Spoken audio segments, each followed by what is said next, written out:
Hello বন্ধুরা, সকলকে জানাই শুভ রথযাত্রা। কেমন আছো সকলে? আমরা কিন্তু চলে গিয়েছিলাম চন্দননগরের রথের মেলা দেখতে। দেখো, পাপান এখানে রথের দড়ি ধরে টানছে, আর জগন্নাথ দেবের দর্শন করে প্রসাদ নিয়ে বেরিয়ে পড়েছি মেলা ঘুরতে। আর মেলায় যাব, কিছু খাবো না এ কখনো হয়? বিশেষ করে পাঁপড় ভাজা। তোমরা কি কি খেলে জানাবে কিন্তু। বাড়ি ফেরার সময় যদিও বা গুড়ের কাঠি, জিলেপি, চিনির কাঠি এইসব নিয়ে আসা তো মাস্ট।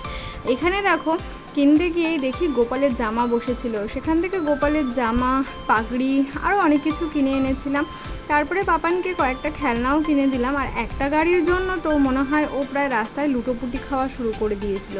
যাই হোক, তারপরে বেরিয়ে দেখি ঘর সাজানোর অনেক জিনিসপত্র বসেছিল। কাঠের তৈরি, মাটির তৈরি, আবার মাটির তৈরি গয়নাও বসেছিল। সেরকম আমি একটা গয়না পরি না, তাই কেনাও হয়নি, শুধু দুটো ক্লিপ কিনেছিলাম, যদিও বা পাপান সঙ্গে সঙ্গেই ভেঙে ফেলে।